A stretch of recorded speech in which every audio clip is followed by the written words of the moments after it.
Salam alaikum. On va étudier les applications linéaires. Bien sûr, on a déjà étudié les applications linéaires.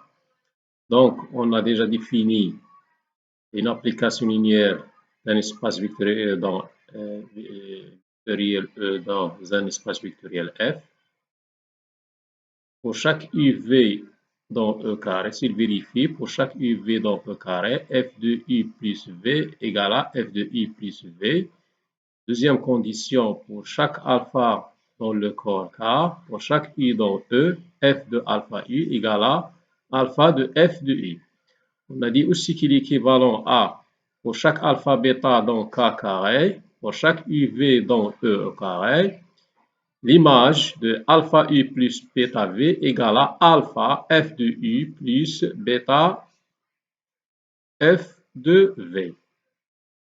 On a dit aussi que F est un morphisme d'espace vectoriel.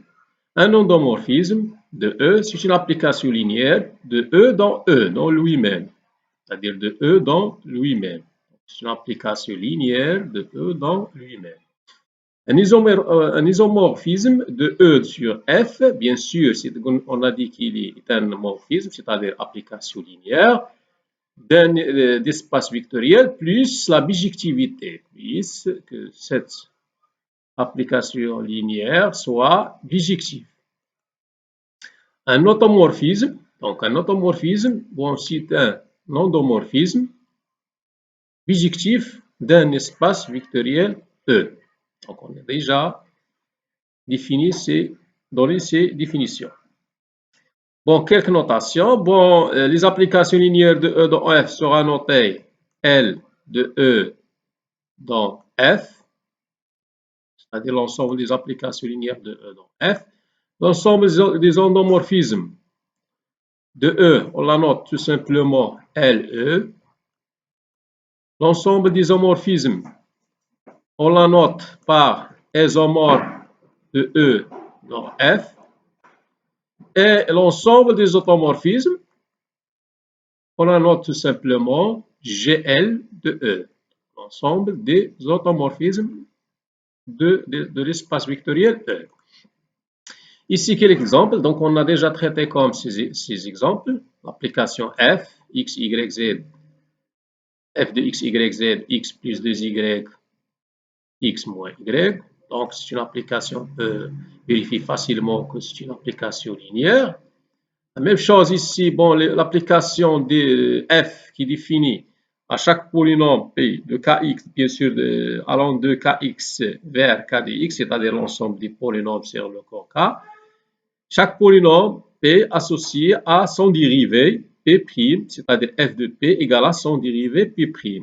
Donc, cette application, c'est un endomorphisme parce que, bien sûr, la somme la dérivée de P plus Q, du polynôme P plus Q, égale à dérivée de P plus la dérivée de Q.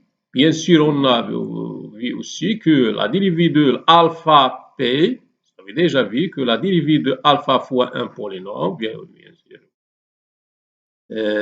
c'est la dérivée égale alpha fois la dérivée de P', de P. C'est-à-dire alpha P' égale à alpha fois P'. Donc, on a la linéarité de cette application. Bien sûr, c'est un endomorphisme du cas X. Autre exemple, l'endomorphisme de R3 vers R3. Donc, associe X, Y, Z, associe X plus Y plus Z, X moins Y plus Z, X plus Y moins Z. Donc, c'est un isomorphisme, c'est-à-dire c'est un endomorphisme. Donc, cette application est un endomorphisme. Le reste qu'elle soit bijectif et injectif. Donc, il suffit de montrer que les bijectifs, c'est-à-dire injectif et surjectif. Bon, injectif, bien sûr, si je prends f de x, y, z égale à f de x', y', z, cela implique que le vecteur x, y, z égale à x', y', z'. Pour la surjectivité, si je prends par exemple un triplet UVW appartient à R3, alors montre qu'il existe X, Y, Z dans R3 tel que l'image f de X, Y, Z égale à le triplet UVW. Donc, l'identité de E vers E est un automorphisme, donc c'est un espace vectoriel. Bien sûr, c'est une application linéaire, ou bien c'est un endomorphisme plus la bijectivité. Donc, l'identité de E toujours, il est injectif et surjectif, donc il est bijectif. Bon, on va traiter quelques propriétés.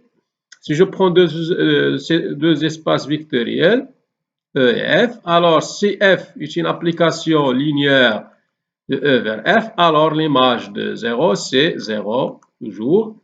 Si F appartient à l'application, à l'ensemble des applications linéaires de E vers F, alors pour chaque vecteur de E, l'image de moins I égale à moins F de I. Si je prends bien sûr deux applications linéaires de E vers F et lambda dans le corps, les applications F plus G et lambda F définies par pour chaque x dans E, F plus G égale à F de x plus G de x et lambda F de x égale à lambda F de x sont des éléments de LEF. Cela signifie que cet ensemble définit un espace un cas espace vectoriel. On va traiter une proposition intéressante. Si je prends F de espaces vectoriels de dimension finie, respectivement n et m, si B est une base de E, alors, et F, bien sûr, une application linéaire de E vers F, alors F est déterminé par les images F de EI, par les images de F de EI.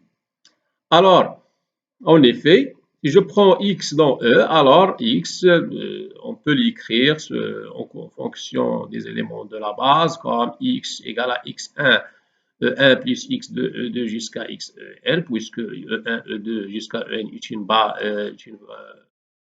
est cette famille est une base de E. Et x1, les scalaires x1 jusqu'à xn, ce sont des éléments du corps. Bien sûr, ce sont les corps dans la base. B, puisqu'on sait que f est linéaire, alors on fait entrer ici f de x, ça nous donne f de ce vecteur, donc ça nous donne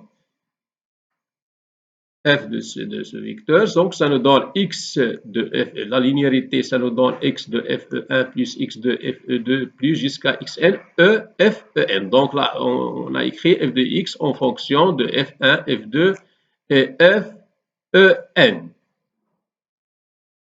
Donc, on a ici un exemple qui nous montre qu'on peut écrire cette application linéaire f de x comme x1 plus x2 plus x3 e1 plus x1 moins x2 e2 plus x3 e3. Et c'est fini.